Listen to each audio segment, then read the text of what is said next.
We Need Each Other is a podcast about the importance of human interaction.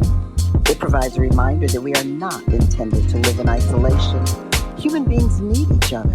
The things about another that piss you off and the things that take you over the moon are all opportunities to see through another's eyes, recognize their intrinsic value, and then look more deeply within ourselves to find the love that's always there. Well, here we are again. We need each other. I'm really excited about this young woman here because it's something that, you know, she's involved with is something that I have wanted to know more about.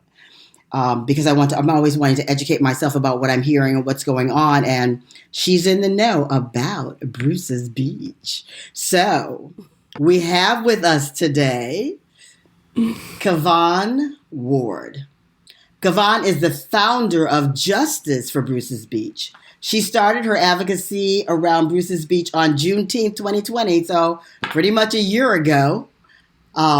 When she and other co-founders of a group in South Bay put together a picnic at Bruce's Beach to shed light on Black history in Manhattan Beach, specifically the land stolen from Black landowners, Willa and Charles Bruce. Kavon has since been quoted in the New York Times, the New Yorker magazine, The Guardian, the London Times, the LA Times, and a host of other print publications. She has also been interviewed by CBS's 60 Minutes, National Public Radio, NPR, station KQED, 94.7 The Wave, and a number of other radio stations to discuss what justice for the Bruce's family means and what reparations for Black people look like as it pertains to America making amends for stealing Black land. Kavon has partnered with Patrisse Cullors of Black Lives Matter to create a petition through Color of Change calling for restitution and restoration for the Bruce's family and reparations for Black residents of Manhattan Beach. Kavon is currently an actor, poet, PhD student at Antioch University's Graduate School of Leadership and Change, an educator and reparations consultant. She is a former Congressional Black Caucus fellow and public policy lobbyist. Whew. Kavon holds a BA in communications and a master's of public administration. Am I not honored to have you here with us today, Kavon? I'm just so excited. Discovered you through LinkedIn. I'm going to give a plug to LinkedIn because I wasn't on LinkedIn for a long time. And then since I've come to LinkedIn just a couple of months ago, I've discovered all these amazing, wonderful people who are there. Like, do you know Ashanti Martin? I don't, but should I? Yeah, you should. She and I are actually co-founding an organization that's going to work toward getting Black land back national. Wonderful. I love it. This is important. I asked you about her because I met her. Well, she posted something about the New York Times article, Bruce's Beach in a New York Times article, and everybody went crazy. And they were asking, how she should help. And it just so happens that she is friends with someone in my PhD program. Oh, wow. So my friend in the PhD program saw that post, linked us up together, and now here we are. Yeah, LinkedIn. So thank you, LinkedIn. Yeah, thank you, LinkedIn. I'm loving it.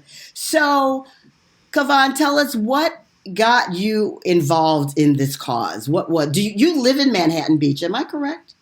I do. You right do. now. I Yes. do. Yes, I saw that you're planning to move. I think I saw that on LinkedIn. So, how did you what drew you to this cause? I think it was a spiritual calling, honestly. I know that when I went to the park for the first time and I saw the plaque and I saw how inaccurate and incomplete it was and how whitewashed it was and how it just didn't make sense.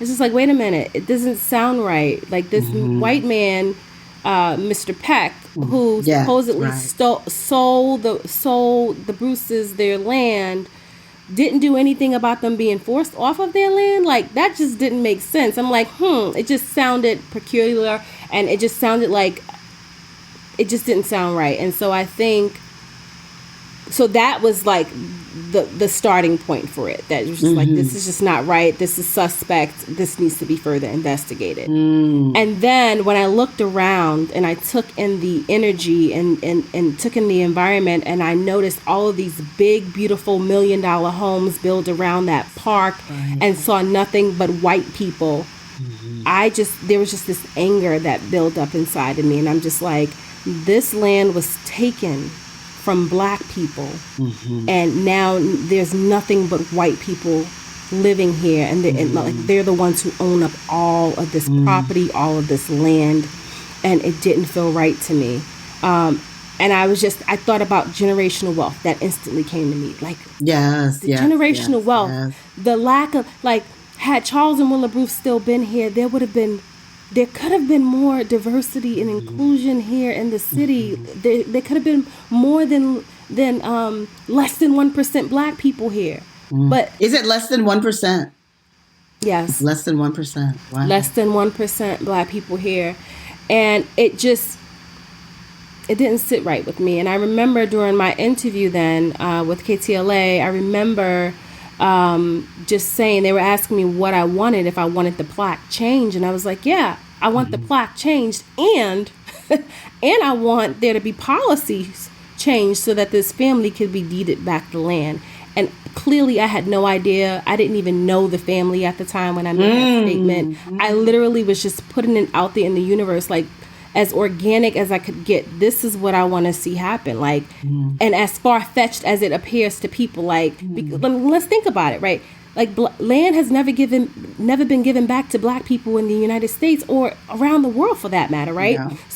Just think about my audacity of truth there, right? My audacity to just be like, yeah, I want the land given back, right? And now here we are, less than a year later, and that's in the process of happening. So, Kavon, take us back to what is the true story here. You said you read the plaque and this seems real accurate. Tell us what is true about this situation. So the true story is that there were these thriving entrepreneurs, Charles and Willa Bruce, who bought this plot of land, and they paid more for it than anybody else in the area paid, right? Like, people were paying $500 per plot of land, and they were paying $1,200 per plot of land. They knew it.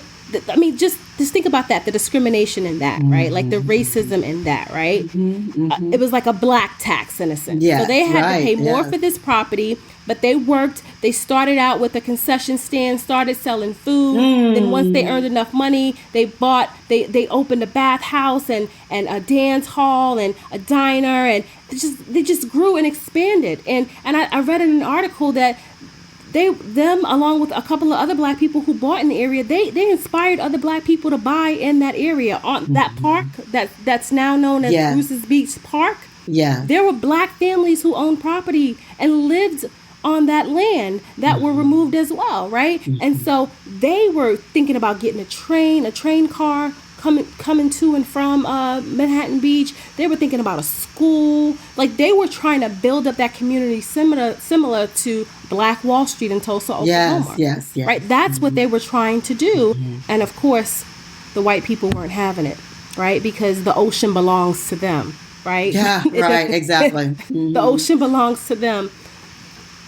I'm sorry. So I just like, what? So there were the homes surrounding there, like when you're in the park and there's homes behind the park. Those homes were basically owned by black people? So the park, there was homes on the park. There were homes on the park. Plots of land on the park that was taken from other black families. And let's not forget that the plots of land owned by Charles and Willa Bruce was not on that park. It's the lifeguard training facility down there on the Strand on 26th Street, which is owned by LA County, which is the only reason why we have a chance of getting it back. Now, the land that was taken from the families on the park, that is still owned by Manhattan Beach. And so that is why those families are having a challenge with getting their land back, because the city of Manhattan Beach they're not having it. Clearly, they think a park is more useful than black people living in Manhattan Beach. Wow. So tell us what action is happening right now. So right now, I'm excited to hear this. So legislatively, right now, what's happening is that the bill that was introduced by Senator Bradford has just been voted on, and it's been voted on the full floor of the Senate and has made it out of the Senate. So it went through the Natural Resources and Water Committee first, then it went through the Senate Appropriations Committee, then it went to the full floor, and it passed all over the Senate. Now it goes to the Assembly, the California State Assembly, and then it has to go through two committees there, the Natural Resources Committee, and then the Appropriations Committee, and then, of course, the full floor.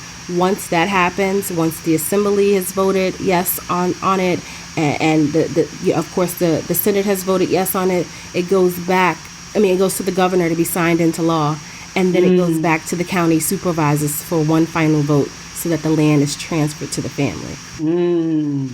And we're very hopeful that you feel very hopeful that it will go through that process and that will happen. You're feeling quickly, and quickly. When you say quickly, like how quickly? Like before the next Congress, so by the end of the summer. Okay, by September. That's wonderful. So is there anything that can be done by the public at this point to assist in this process? Absolutely. I mean, if folks go to Justice for Bruce's Beach on Instagram and Facebook, they'll see calls to action. Okay. Every Justice time for there's Bruce's a need. Beach. Okay. Yeah, Justice for Bruce's Beach. And so what we've been doing is we've been rallying people together to come together to send letters and emails and phone calls to their state senators, and now we're going to be asking folks to do the same thing to their state assembly members, like call, encourage them to vote yes on this bill, let's get it passed so that the Bruces can get their family back. So right now, legislatively, that's what we need for folks to do, is to put pressure on their state government officials. And so this is the Bruce's family. Tell us why it's important. Period. Why is this important? It's not just about the Bruce's family, but what's the bigger picture? I mean, it's reparations, right? Like repairing the damage done. This country has pillaged land from Black people for so long. I mean, and this was after, this country always tells Black people, pull yourself up by your bootstraps. All you have to do is work hard. And here these Black entrepreneurs were pulling themselves up by their bootstraps. And what did the city of Manhattan Beach do? They took the bootstraps, they took the boots, they took the socks, and they left them barefoot running back somewhere where they didn't even belong. Exactly. That's what this country does to Black people after they tell them to pull themselves up by their bootstraps. Right. And this is not the only case. Yeah. The organization that I'm co-founding, the national organization that I'm co-founding, I've got people who have been fighting to get their land back for 40, 50 years. All entrepreneurs. Black entrepreneurs who build upon what they owned, who built their communities, who had generational wealth stolen from us. Yeah. That's a problem. What is it that all you can give really is your perspective and opinion? What is it?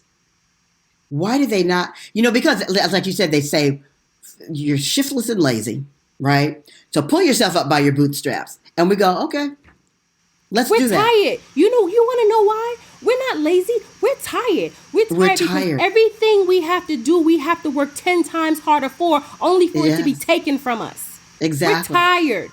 But what is it that causes them to feel the need to take everything from us? What is that?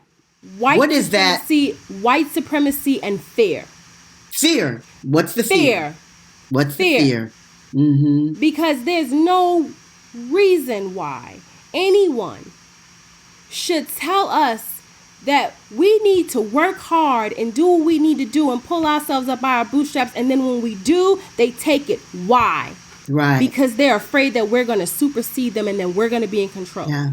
And that there will be no more white supremacy. That's what it is. Yeah. That's how you sustain white supremacy, by keeping a people oppressed. Mm-hmm. And it's not that Black people have these magic genes that are like superior than anybody. It is, we have had to work hard, and mentally we are stronger because we've had to work hard and overcome and get through the fact that no matter how hard we work, they will kill us. They will weaponize the police against us. They will do everything in their power to keep us down and keep us oppressed, and still we rise. So it is not that we are just like these superhuman people. We are human, but we are stronger mentally. Right. And that's what they're afraid of. Mm-hmm. You know, because I think I just saw a post recently, and I don't remember what the number of massacres were. There were many, many of them, because we know about Tulsa and we know about Rosewood, but there were so many of that same thing happening. And in Mississippi, I mean, you should see the people contacting me. Mississippi, South Carolina, North Carolina, it's all around this nation. That's why I'm like, okay, I've got to use this as a springboard, use this to help more people, right? Like, I'm not saying that I'm the super tool, the superpower that's going to get every black person back their land. By no means am I saying that, but am I going to try? Is the organization, the national organization that I'm co-founding, going to equip ourselves with the tools necessary to help make that happen? Are we going to get the research we need? Are we going to get the technology we need? Are we going to do the advocacy? Like, that's what we're going to focus on doing for these black families. Yes, absolutely. So it really is a spiritual calling for you. It truly is. Absolutely. It's a spiritual calling. I'm not getting paid anything from this. I have not taken a dime for this. But I do it because it's in my heart. It's in my bones. It's in my spirit. And now I realize that everything that I've gone through up until this point, all of my life experiences, the many things that you've said, you know, that I've done in my life, it all makes sense now. All of those things were necessary for me to be where I am right now and to do the work that I'm doing right now. Take us back a little bit. Take us back. Who is Kavon Ward? Like, where were you born? Where did you grow up? What was your childhood like? What were the factors that created this person that we're looking at today? Kavon Ward was a little black girl who grew up in Harlem during the crack epidemic, to a mother addicted to drugs, and to a father imprisoned, and to an abusive stepfather. That's who Kavon Ward is. So Kavon has been fighting since she was a little girl. Kavon endured discrimination within her own home, segregation within her own home, the divide between the step kids and the regular kids, right? So I've been fighting for a long time. And I am the first in my family to ever graduate from high school, and the first to ever go to college. So that's beautiful. It's beautiful, but it was hard. It was difficult. It was a challenge, right? But all of those things were necessary to push me forward to be able to fight another fight, right? And it didn't stop there, right? The challenge didn't stop at childhood. There was me, after having the Congressional Black Caucus Fellowship, lobbying for a national nonprofit organization and having to sue them for racial discrimination and retaliation. That's where it started. Like, that's where the blinders came off, and I became well aware of racism. Can you tell us a little bit about that story? I mean, I was just always told, Kavon, be smart, get your education, and you could be whatever you want to be. And I was on the path of being whatever I wanted to be. And then here I was being told that, unfortunately, as an educated black woman, that I need to watch my tone because I can come across as aggressive. The youngest, like just stuff like that, microaggressions after microaggressions after microaggressions, only to find out that this organization I was lobbying for had hired me because they needed to hire a black person because they were being sued already. They were in the process of being sued. So I aligned myself to that lawsuit. I fought it. And they settled. But not without policies being changed and new policies being made, because that is, you're not going to just write a check and get me off your back. What are you going to do to change? And so I've had this fight in me since I was a young girl. And so the irony of it all is that after the lawsuit settled, I moved to LA thinking that I would just be in La La Land and act so that I can escape the trauma of advocacy, right? The trauma of just being this poetic activist. Because what you didn't know is that my therapy was poetry. And so on the East Coast, I started performing and writing pieces that focused on the death and social justice and the death of black people dying by the hands of police. Like, that's what I was focusing on. And so my escape was coming here and acting and just being in La La Land, right? Only to be drawn right back into it. So when you ask me, it's a calling. It definitely is a calling. So when you moved here, did you move to Manhattan Beach? No, I lived in North Hollywood. I was taking my classes. I was auditioning. Then I met my daughter's father, and he lives in Torrance. And then we got engaged, and I got pregnant, and then it was a bad idea to move in with him. So I wanted to move somewhere close by so that he could still have a relationship with his child, and so that her grandparents, who live in Hermosa, could have a relationship with her. And so I looked for apartments in Inglewood and in Manhattan Beach. Knew nothing about Manhattan Beach, and it just so happened that the apartment in Manhattan Beach came through before the Inglewood one did, and this is where I moved. Yeah, no accident there, huh? No, not at all. Clearly, I'm seeing that now. Yes, I'm clearly seeing that now. Because our life is really, my belief is that, and you said you could look back and see how all these things brought you to where you are. If we could only understand that is the truth about our lives, that each little thing from our childhood, that pieces are being put together and it all threads together. And we tend to look at our lives as pieces compartmentalized here, there, but it really isn't. If we can step back and look, you can see, well, if that hadn't happened, then this wouldn't have happened. I wouldn't have had this understanding. Oh my God, this clarity that I have right now is because, if we could just realize that that's just really true of everybody's life, but we don't look at it that way. And so, we take it's a spiritual journey, right? Like, I think there's a process that you need to go through that puts you in a space where you just have to be like, all right, I give up, I relinquish. Like, what is it, God? Like, why is this happening? And really listen, right? Because you can't just ask the question for the sake of asking the question. Really listen, and then you start to piece the puzzle together. Wait a minute.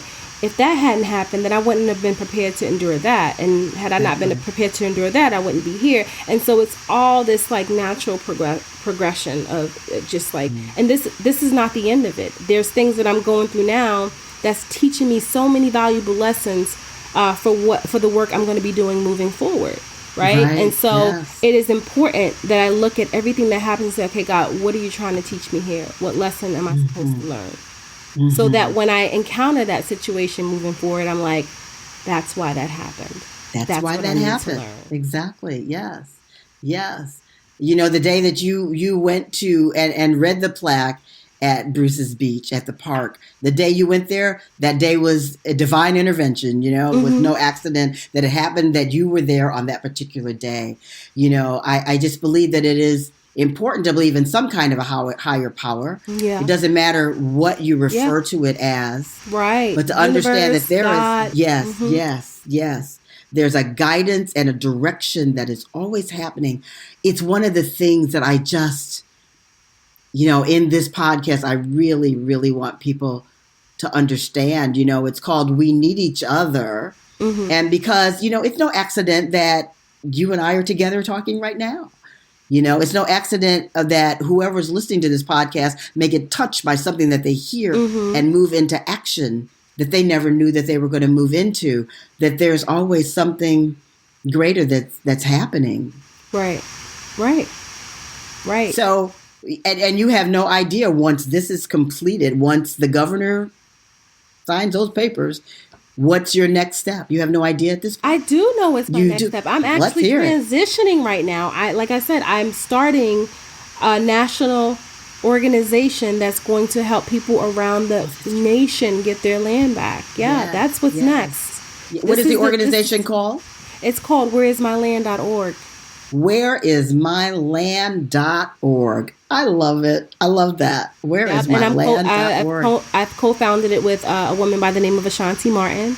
So, I mean, and it's going to focus on, just the advocacy, the research, and the technology necessary to help folks see if they can get their land back or restitution if they can't get the land back, because with eminent domain sometimes they take the black people's land and they build highways through it and there's no way to get it back, so at least get payment for that, right? Like, these people have lost an opportunity to pass down generational wealth. And then we wonder why there was such an economic divide between whites and blacks. And why there's a generational wealth gap between whites and blacks. It's not because black people are lazy and don't pull themselves up by their bootstraps. No. It's because every time we build, you take. Yes. And it has everything. I mean, it has so much to do. The systems of racism have so much to do with land and housing. Yes. I mean, it's so established through that system that everything else is set up. Yes. And it continues to happen. It just looks different one day to the next. Here we are 100 years later. It's Still crazy. happening. So where is myland.org? How can people support that? Well, right now we are just looking, we're in the beginning phases of it. So right now we just need folks to donate to the cause because we need a budget to be able to help these families. So, and so there are more and more people contacting you going, hey, where is my land? Help me out. Some of them know where their land is. Yeah, they right. Just don't know what they just don't know like how to access, like how to be able to get it back. Right. So it's not like there's no one size fit all model. These are just the three components: the advocacy, the research, and the technology. The three components that we have to help people. One of the families, they've done all the research. They've been fighting this for a long time. They have it, but they don't have the advocacy and the technology that we're putting together for this. So what kind of technology is needed? You'll see. You said what? You'll see. You'll see. Okay. All right. I will stay tuned to understand, to know. Wait, when is this airing? Because the website is going to go live next week. Next week. It will be probably next week sometime. More than likely this will air next week. Okay. When would you like for it to air? After next week?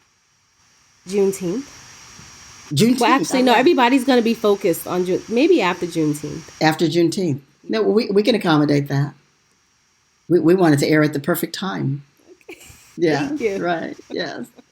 So, Kavon, what do you do for fun? I play with my 4-year-old You're a busy daughter. woman. Oh, she's 4. I love it. I'm like, wait, what's fun? Yeah. She's not an accident either because she is like mommy. She brings the fun into my life. Yeah. Sometimes I forget, like, oh shoot, right?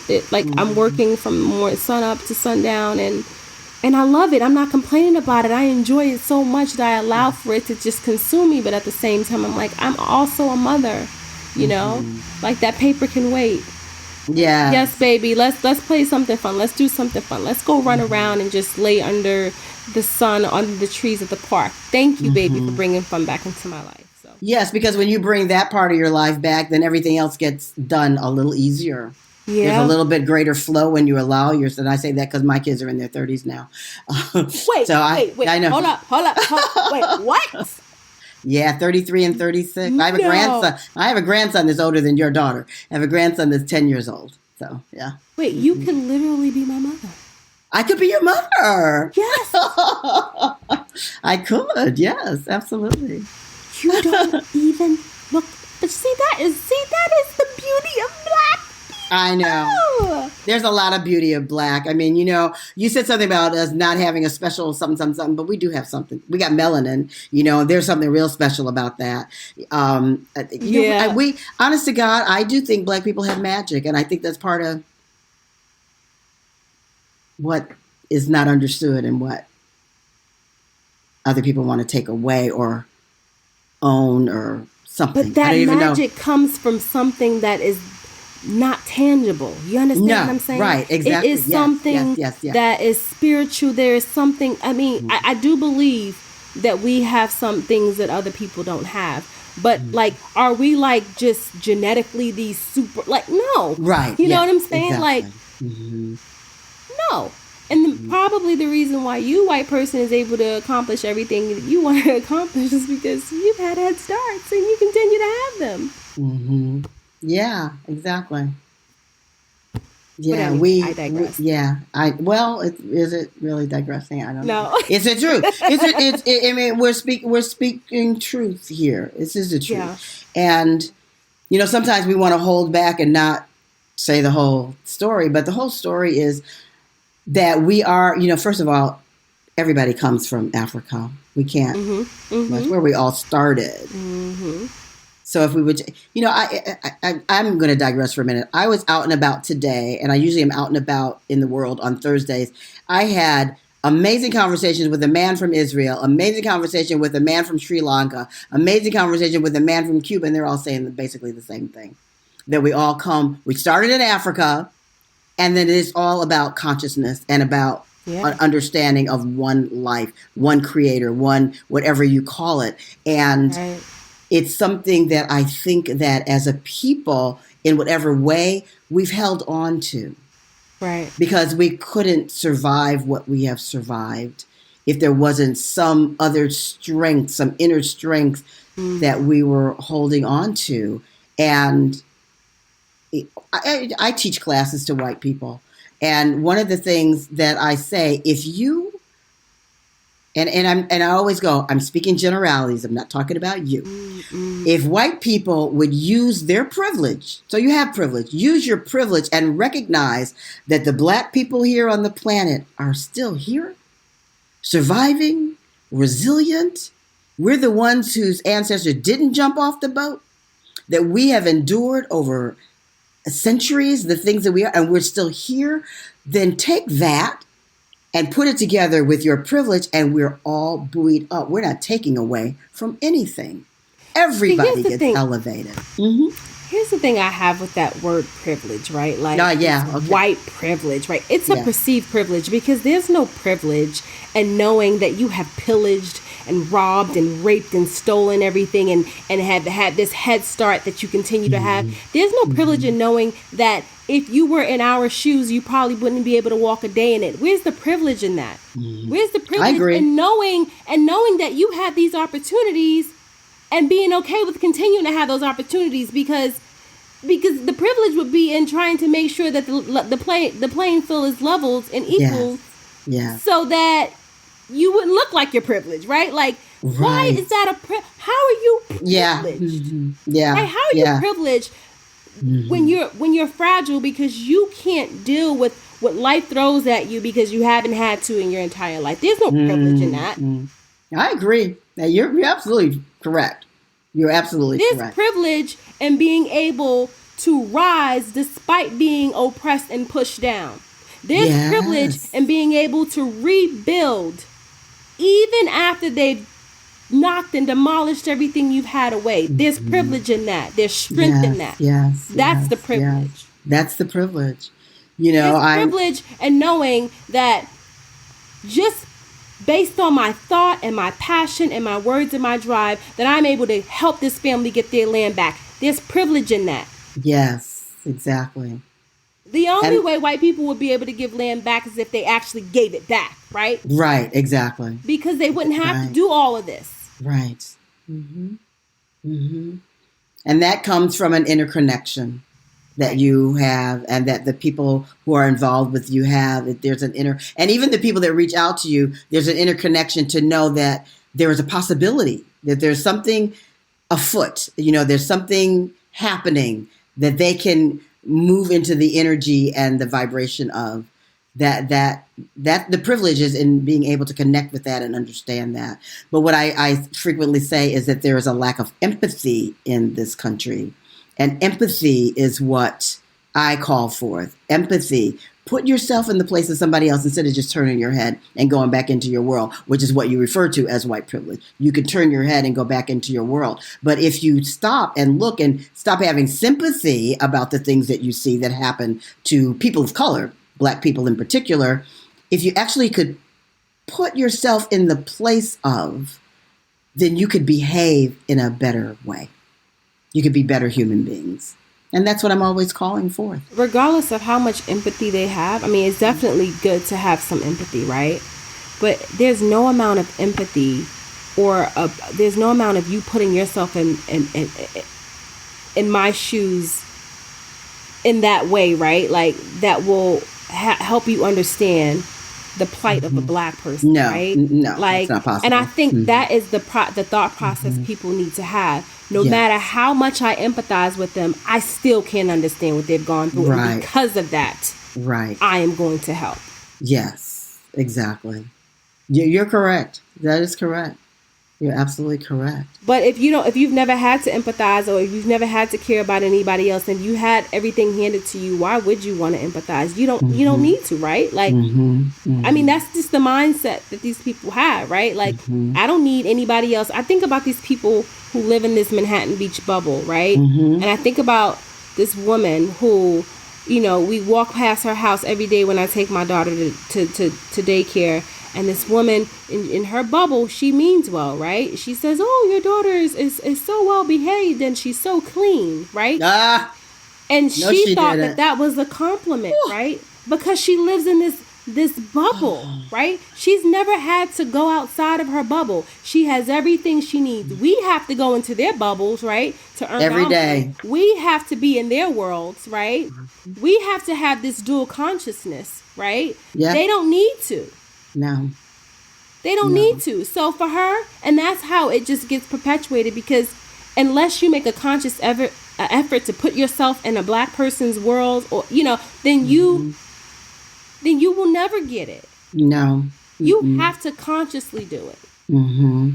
You have to want to do it, to be conscious about it. You have to want to do it. That's the first thing. And for some people, it's like, I got the ocean, I got money, I got this best schools, the best schools, right? I got this, I got everything I need, everything that everybody else wants, right? So they think. Why do I need to go anywhere, right? Right. So they think. But boy, they just don't know what they're missing, because we are some amazing people. I say this all the time. I'm not going to beg you to come in my world. No, exactly. Unapologetically black. I say that all the time. I am unapologetic. I don't apologize for my blackness. This is who I am, and I am an amazing person. And I, like I'm telling you my age, I'm a child of the 50s. Even during the civil rights era, doing all the writing and all this stuff, I never wanted to be anything but a colored girl. I was very happy with what I was, and I've never felt, as much as I've operated in their world, I've never wanted to be anything but what I am, because there's such a beauty in who we are. There's just such a beauty in who we are. Good people, we are, we need each other. We need each other. Wow. So what else do we need to know before we close out here, Kavon? This has been, I've wanted to be better educated and understand. I've heard a lot about the Bruce's Beach story, and I understand better now. What else do we need to know? What other little seeds would you like to drop? Where'smyland.org. We're coming. Okay. Ohio. We'll be in Ohio next. Cleveland. That's what I'm dropping. Cleveland. Get ready, Cleveland, Ohio. Okay. All right. And don't forget to encourage your assembly members to vote yes on the bill that's going to ensure that the land gets transferred back to the Bruce family. And to follow us on Facebook and on Instagram and on Twitter at Justice for Bruce's Beach, on all of them. Justice for Bruce's Beach. Okay. So that you can see some calls to actions that we post there almost whenever we need for folks to mobilize and to move. Yeah. So Facebook, IG, and where else did you say? Twitter. And Twitter. Okay. Yeah. Okay. Very Justice good. Justice for Bruce's Beach. Yes. Awesome. Kavon Ward. Wow, you are a gift. You are a gift. Yes. What is your daughter's name? Samira. What is it? Samira. Samira is a gift to you, and you are a gift to her. Absolutely. Without question. That. It's a beautiful Samira thing. is the reason why I moved to the South Bay. If there was no Samira. Yes. Yeah, exactly. Right? No accidents ever. No accidents. No coincidences. There's always some divine guidance that's happening, whether we recognize it or not. And we have to remember that. We have to make sure that we remember that, because I feel like sometimes we allow so much to come in, and we're doing so much, and we're so busy, and we're just like, and we lose sight of that. Like, it's all the way it's supposed to be. It's all the way it's supposed to be. Even the things that annoy us and things we don't like, you just breathe consciously and keep moving. Right. Yeah. Okay. I have breath to keep you moving. I'm going to breathe on your behalf, because you're doing some really amazing, wonderful work. And I'm going to keep following you and give the support in the best way that I can. Thank you so much. I appreciate you. All right. Oh, it's such a wonderful pleasure talking to you. Likewise. You take good care. You too. Thank you very much. Okay. Bye-bye. Bye.